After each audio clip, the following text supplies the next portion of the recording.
اعوذ باللہ من الشیطان الرجیم نحمد و نصلی علی رسولہ الکریم بسم اللہ الرحمن الرحیم۔ السلام علیکم دوستو، میں پروفیسر تنویر صادق اپنے چینل انفو ٹیلی سے آپ سے مخاطب ہوں۔ آج آپ نے ایک چینج فیل کی ہو کہ میں بجائے یہ کہ اپنے اسٹڈی میں بیٹھنے کے میں لان میں بیٹھا ہوں، تھوڑا سا موسم بھی انجوائے کر رہا ہوں، اپنے لان میں پھلے پھولے ہوئے جو درخت ہیں انہیں بھی دیکھ رہا ہوں اور اسی حوالے سے آپ سے گپ شپ بھی کر رہا ہوں۔ آج میں تھوڑا سا دنیا کی تاریخ کے حوالے سے تھوڑی سی باتیں کروں گا۔ ایسٹر کے نام سے ایک چھوٹا سا جزیرہ بحر اوقیانوس کے جنوب مغرب میں واقع ہے۔ یہ جزیرہ اس وقت چلی کی ملکیت ہے۔ یہ بڑا عجیب سا جزیرہ ہے کہ دنیا کے انتہائی الگ تھلگ علاقوں میں ایک ہے، دور سب آبادی جہاں جہاں ہے وہاں سے ایک دور جگہ پہ یہ ہے۔ بحر اوقیانوس میں 3 مختلف جزیرے ہیں، ایک ہوائی، ایک جس کا نام میں لے رہا ہوں ایسٹر، اور تیسرا نیوزی لینڈ۔ یہ تینوں مل کے ایک مثلث بناتی ہیں اور اس مثلث کو پولینیشین مثلث کہا جاتا ہے، پولینیشین ٹرائنگل۔ پولینیشین ٹرائنگل کے 3 یہ جزیرے ہیں، لیکن ان تینوں کے خطوں کے درمیان کئی دوسرے جزیرے بھی آتے ہیں، وہ جن میں سامو ہے، ٹونگا ہے، کوک ہے، ٹویلو ہے، ٹیکولو ہے، نیو ہے، ویلس ہے، پتونا ہے، فرانس کا ایک جزیرہ پولینیشیا بھی اس میں شامل ہے۔ پولینیشیا جو ہے، یہ جو ٹرائنگل بن رہی ہے، یہ بیسیکلی یونانی زبان کا لفظ ہے جس کا مطلب ہے بہت سے جزیرے۔ تو اس حوالے سے یہ بہت سے جزیرے چونکہ اس ٹرائنگل میں ہوتے ہیں، اس لیے پولینیشیا اسے کہتے ہیں۔ اس جزیرے کی آبادی اس وقت 25-30 ہزار کے قریب ہے۔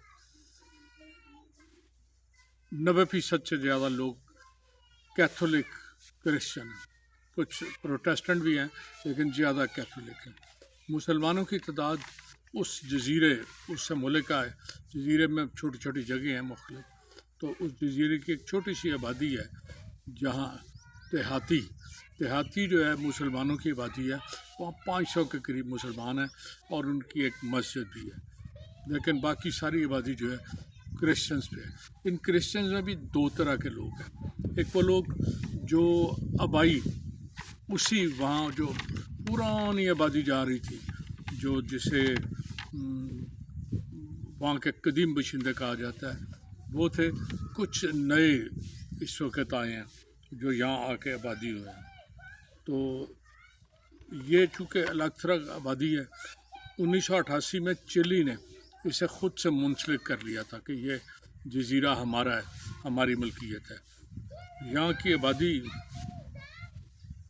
بہت کم تھی اور ان کا اپنا ایک کلچر تھا۔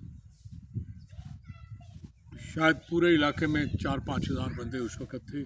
اب وہ آبادی کمپیریٹیولی کافی بڑھ گئی ہے، اتنی نہیں رہی، پہلے سے بہت زیادہ ہو گئی ہے۔ 1722 میں یورپین جو پہلی دفعہ آئے تھے تو مقامی آبادی کے ساتھ ان کا تصادم ہوا، 12 بندے ہلاک ہو گئے اور کئی انہوں نے زخمی کیے۔ یقیناً یہاں آئے تھے وہ جدید اسلحے کے ساتھ اور تیاری کے ساتھ آئے تھے۔ مقامی لوگ تو جدیدیت سے واقف ہی نہیں تھے، انہیں اسلحے کا بھی پتہ نہیں تھا، وہ پرانے روایتی ہتھیاروں سے لڑنے کے لیے آئے اور یقیناً وہ مار کھا گئے۔ تو اس علاقے کی خاص بات یہ ہے کہ ایک بڑی تعداد میں اس علاقے میں مجسمے جگہ جگہ لگے ہوئے ہیں، ان میں بہت سے مجسمے برطانیہ اور فرانس نے اٹھا کے اپنے عجائب گھروں میں لے آئے ہیں۔ جتنا وہ ٹنی جزیرہ ہے نا، وہاں بڑے بڑے قسم کے بت انہوں نے سجائے ہوئے ہیں۔ ایسٹر جزیرے میں ریپو نئی، جو ایسٹر جزیرہ ہے اس کا ایک اور نام بھی ہے ریپا نوئی بھی وہی، اس میں 1000 سے زیادہ جو یادگار مجسمے ہیں، اس کے لیے یہ علاقہ بہت مشہور سمجھا جاتا ہے۔ یہ مجسمے وہاں کے قدیم رہائشی لوگوں نے بنائے ہوئے ہیں جن سے ان کے کلچر کا اندازہ ہوتا ہے۔ یہ مجسمے جو بنائے گئے یہ 1000 سے 1200 عیسوی کے دوران بنائے گئے تھے۔ ان کے کلچر کا اس سے پوری طرح اندازہ ہوتا ہے۔ تو یونیسکو نے 1995 میں اس علاقے کو گھیر کے وہ جہاں پہ مجسمے بہت زیادہ تھے نا، اس جگہ کو پارک بنا دیا۔ وہ بہت بڑا پارک تھا، اسے راپانو نیشنل پارک اس کا نام رکھا گیا۔ راپانو نیشنل پارک جو تھا نا وہ یونیسکو نے بنایا، اور اس کے اندر 887 مجسمے جو تھے محفوظ کر لیے گئے۔ ان مجسموں کو ماؤئی کہتے ہیں۔ ماؤئی کا مطلب ہے مجسمہ۔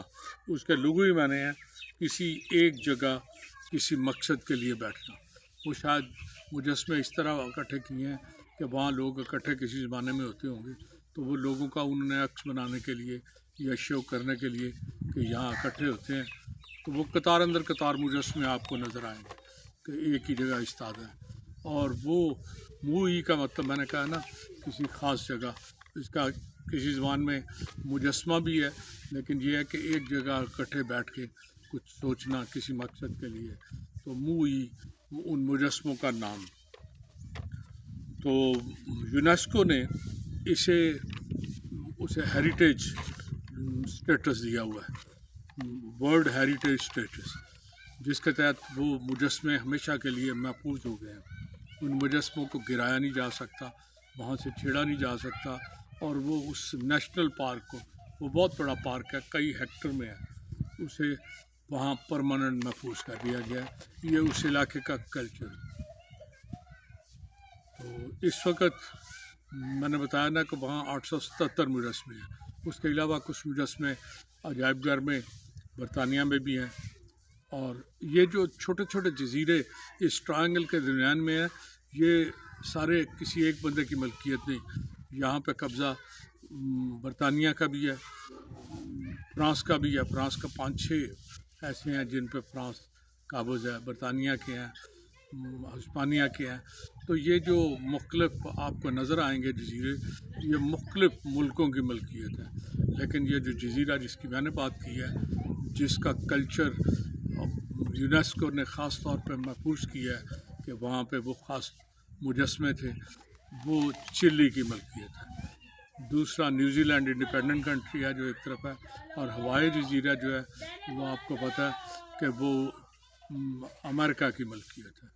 تو آج میں اسی ہیریٹیج کے بارے میں بات کر رہا تھا۔ امید ہے انفارمیشن یہ آپ کو پسند آئے گی۔ اجازت چاہتا ہوں، اللہ حافظ۔